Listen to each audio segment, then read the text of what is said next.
You know what Charles Darwin discovered, that nature rewards the fit and quietly sidelines the rest. You know what he didn't discover? That one day people would drown trying to take a selfie with a walrus, or get crushed by 6 tons of adult magazines, or inhale toad venom. Welcome to 10 real stories of people who, through a spectacular combination of bad judgment, dangerous hobbies, misplaced confidence, and decisions that seemed fine right up until they absolutely weren't, earned themselves a permanent spot in the Darwin Awards Hall of Fame. This isn't a video about mocking people. It's a video about the gap between "I've thought this through" and "I have genuinely not thought this through at all." That gap, it turns out, can be fatal. So sit back, stay safe, and whatever you're planning to do after this video, maybe just think it through. One more time. Let's get into it. Story 1. Buried under adult magazines, you know how people say death by 1,000 cuts. Well, today's story is more like death by 1,000 issues. Meet Joji, a 50-year-old former car factory worker living in Japan's Kanagawa prefecture. Now, Joji had a hobby, and like most hobbies, it started innocently enough. A magazine here, a magazine there. Except Joji didn't stop. Over the years, he collected so many adult magazines that they filled every single room of his apartment. Wall to wall, floor to ceiling, every nook and cranny packed with glossy pages. We're talking a collection that, according to reports, weighed around 6 tons. That's the weight of an elephant. Living in his flat. Made of adult magazines. Now, the exact details of what happened next are a little unclear. And honestly, maybe that's for the best. At some point, the towering stacks collapsed. Joji was found buried underneath the pile. Whether the magazines fell on him or he fell into them, we'll never know for sure. What we do know is that nobody noticed for weeks. It was only when his landlord showed up, wondering where the rent was, that the discovery was made. His family, desperate to protect their dignity, hired a discreet cleaning crew to quietly remove the magazines before anyone found out. Someone leaked it to the press anyway. So the lesson here, folks, is twofold. 1. Hoarding is genuinely dangerous, not just an inconvenience. And 2, if you're going to live under a 6-ton secret, maybe also pay your rent on time. Story 2. The anvil that didn't fly. Most people have weird hobbies. Stamp collecting, bird watching, competitive eating. But then there was this guy from Iowa who decided his hobby would be launching anvils into the sky with gunpowder. Because apparently watching YouTube videos wasn't enough excitement. Yes, anvil shooting is a real thing. An old-fashioned pastime where you stack one heavy anvil on top of another, pack black powder between them, and detonate it, sending the top anvil rocketing hundreds of feet into the air. Is it crazy? Absolutely. Is it technically impressive? Kind of. Is it safe? It is not. Our 46-year-old hobbyist had done this before. He knew the basics. He had the equipment. What he didn't account for was a misfire, the kind where the gunpowder doesn't launch the anvil upward. Instead, it detonated sideways. The anvil didn't soar majestically into the Iowa sky. It exploded, and a large fragment struck him directly in the head. He was killed instantly. Now, to be clear, the anvil shooting community, yes, that's a community, does have safety guidelines. There are competition events. There are people who do this carefully and responsibly. This man was not one of them. The Darwin Awards Committee would like to remind everyone that "I've done this before" is not the same as "I know what I'm doing," especially when gunpowder is involved. Rest in the trajectory you chose, sir. Story 3. Electrofishing, literally. Every fisherman dreams of the perfect hack, a way to skip the hours of waiting, the lost bait, the empty bucket. Most people try better lures or different spots. This guy wired his lake to the mains. Somewhere in Indonesia, a man decided that conventional fishing was for people with patience, which he did not have. His solution? Take a gasoline-powered generator out onto the lake, lower bare electrical wires into the water, and electrocute the fish into floating to the surface. It's called electrofishing, and it's actually a real technique. used by marine biologists and conservation teams with proper equipment, insulation, and safety protocols. It temporarily stuns fish so they can be counted, sampled, and released. Notice the words proper equipment and safety protocols. Our guy had a generator and some wire and a lake. When the electricity hit the water, the fish did exactly what he hoped. They floated up, stunned. Success! He leaned over the side of the boat, reaching out excitedly to grab his catch, lost his balance, and fell directly into the electrified water. In the blink of an eye, the fisherman became the fish. He died at the scene. Look, we've all gotten a little too excited about something and made a dumb decision. But when the something is a live electrical current in open water, maybe, take a breath before lunging for the prize. The fish, for what it's worth, recovered and swam away. Nature won this round. Story 4, the Bigfoot who forgot about cars. We've all done something embarrassing to get attention. Sent a risky text. Done karaoke sober. But Randy Lee Tenley took cry for attention to a whole new level. Randy, 44, of Kalispell, Montana, had a plan. A brilliant plan. He would put on a military-grade ghillie suit, the kind of full-body camouflage covered in strips of fabric that makes you look like a walking shrub, and stand on a busy highway at night. His goal? Make passing drivers think they'd spotted Bigfoot. Now, let's pause and appreciate the ambition here. Randy wasn't just going for it. He apparently had friends with him who knew the plan. This wasn't a spur-of-the-moment impulse. This was premeditated Bigfoot cosplay on a public road at night. Montana Highway Patrol Trooper Jim Schneider later said, and I quote, "You can't make it up." Correct, Trooper. You cannot. What happened next was unfortunately very predictable. Randy stepped into the right-hand lane of US Highway 93. He was hit by a driver who didn't see him at all. As he lay in the road, a second car hit him too.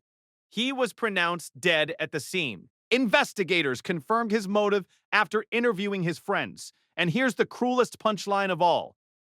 Not a single driver called in a Bigfoot sighting. His plan didn't even work. The suit designed to make you invisible to the enemy is, shockingly, also very good at making you invisible to oncoming traffic. Who could have seen that coming? Everyone. Everyone could have seen that coming. Story 5. A phone call he couldn't make. We've all panicked and made a bad decision in the heat of the moment. Hidden something embarrassing under the sofa. Deleted a text thread. Thrown something in a bin and instantly regretted it. This man hid his contraband phone in his stomach. An inmate at a Dublin prison had managed to smuggle in a contraband mobile phone. No small achievement, and honestly, respect for the effort. But one day, prison guards announced a surprise cell search. Faced with a few seconds to hide the evidence, the man's brain offered up exactly one idea. Swallow it. Not hide it in the mattress, not toss it out the window. Not even the classic shove it in a sock. Swallow it whole. The phone, measuring roughly 68 mm long, lodged itself in his gastrointestinal tract. He was rushed to hospital where x-rays confirmed what everyone suspected. There was indeed a mobile phone inside this man. Doctors worked to remove it surgically, but the damage to his digestive system was too severe. He died before they could complete the procedure. Now here's the information part of today's story. Because we're not just here for the dark comedy. Foreign body ingestion is a genuine medical emergency. Objects that get stuck in the digestive tract can cause lacerations, perforations, blockages, and fatal infections. Even small objects can kill. The human body is not a storage unit. And no amount of contraband is worth your life, especially not a phone that, once swallowed, you also can't use anymore. Story 6. Bees, piranhas, and the worst Sunday ever. Sometimes the universe just stacks the deck. And then it stacks it again. And then it puts piranhas in it. It was a quiet Sunday. 3 friends were out fishing on a lake in the Brazilian state of Minas Gerais. A perfectly normal, peaceful way to spend the afternoon. Then the bees showed up. A swarm descended on the group, and in a panic, all three men did what any reasonable person would do when faced with a horde of stinging insects. They jumped into the lake. Two of them made it to shore. The third didn't. When the fire department arrived to search for the missing man, a rescue diver was about to jump in until someone mentioned the lake was full of piranhas. The diver reconsidered. Hours later, they recovered the man's body 4 meters from the shoreline. The piranhas had not been gentle. Now, investigators weren't entirely certain whether he drowned first or whether the piranhas were more directly responsible. Either way, the outcome was the same. Here's the thing. Bee stings, while painful and occasionally dangerous, are survivable. You run, you cover your face, you find shelter. An unknown body of water in rural Brazil is a considerably more final solution. One friend later told reporters their boat had struck a submerged log, disturbing a beehive. So, in a truly tragic twist, this whole catastrophe started because of a log. Not a monster, not a predator, a log. Nature, ma'am, she does not mess around. Story 7, the toad that wasn't a spirit guide. Somewhere between ancient healing ritual and genuinely fatal decision, there's a toad. A very toxic toad. And a photographer who probably should have Googled it first. Jose Luis Abad was an award-winning Spanish fashion photographer, a man whose work appeared in Vogue and other international publications. Talented, respected, apparently also very open to alternative experiences. In July 2019, Abad attended a private ceremony at a country house in Enguera, Valencia. The ritual involved inhaling vaporized venom from the Bufo alvarius, also known as the Sonoran desert toad or the Colorado River toad. The venom contains a powerful hallucinogenic compound called 5-MeO-DMT, and the ritual has been compared to ayahuasca ceremonies, the kind that wellness influencers and celebrities post about after their transformative trip to Peru.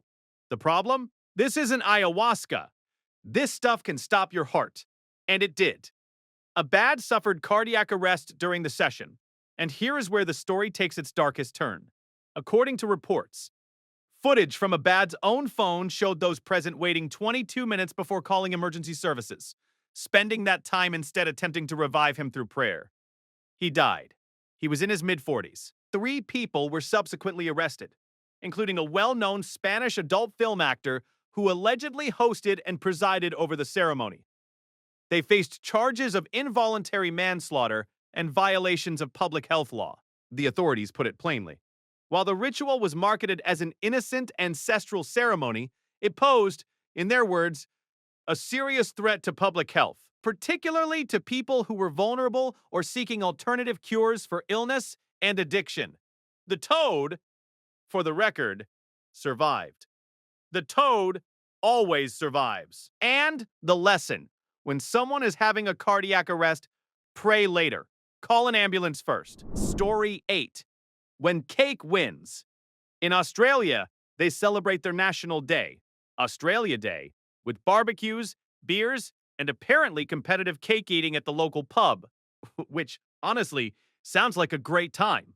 Right up until it very much isn't. The Beach House Hotel in Hervey Bay held its annual Australia Day eating contest, a cheerful event involving lamingtons and meat pies. Lamingtons, for the uninitiated, are a classic Australian dessert. Sponge cake dipped in chocolate and rolled in desiccated coconut. Delicious, fluffy. Also, dry. Very, very dry. Madeline Biot, 60, was one of the contestants. The crowd was cheering. The atmosphere was festive, and she was going for it, shoveling lamington after lamington into her mouth as fast as she could. Then she had a seizure and choked. Hotel staff and a security guard rushed over and started CPR immediately. Paramedics arrived and rushed her to Hervey Bay Hospital. She didn't make it. The hotel released a statement expressing deep condolences and praised the swift response of staff and the Queensland Ambulance Service. Here's the sobering science behind it. Competitive eating, even with something as seemingly harmless as sponge cake, puts real strain on the body. Dry, dense food consumed rapidly is a genuine choking risk, and the speed and volume involved in contests removes the brain's natural slow-down signals. Choking deaths at eating contests, while uncommon, are not unheard of. The irony is considerable. Lamingtons are named after a 19th century governor of Queensland. They're soft, small, and beloved. Nobody warns you about them on a menu. Australia Day 2020 will not be remembered fondly at the Beach House Hotel. Story 9: The drive-through that drove through him. You've heard of dying for a McDonald's, but this story is something else entirely. Michael Dickinson, 69, of Grand Island, Nebraska, was just trying to get breakfast. He pulled up to the payment window at a McDonald's on 2nd Street on a Tuesday morning, just before 10:30 a.m. The problem? He couldn't quite reach the payment terminal from inside the car. It's a frustration that literally millions of people experience every single day. The solution, for most of us, is to shuffle slightly forward and lean a bit harder, or roll the window all the way down, or even accept the mild indignity of underpaying and driving off. Not recommended. Michael's solution was to open the car door and lean out. At some point, investigators aren't entirely certain how, the car moved forward. Police Division Chief Dean Elliott described it as the vehicle potentially lurching forward. Michael was caught between the open door frame and the concrete drive-through counter. He was taken to hospital and pronounced dead. The police chief called it 100% a freak accident, and that is exactly what it was.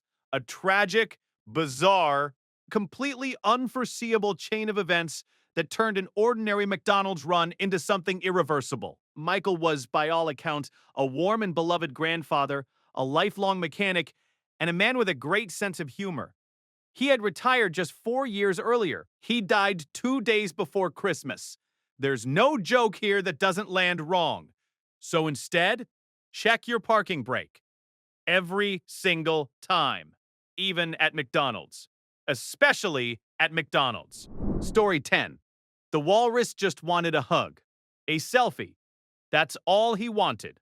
A selfie with a walrus, a 1.5-ton walrus, at a zoo, over the fence. GLE June was a businessman visiting the Shishajo Wildlife Park in Shandong Province, and at some point during the visit, he found himself in front of the walrus enclosure staring at an absolutely enormous marine mammal, and thought, I need a photo with that. Now, walruses are not vicious animals. They're not tigers or polar bears.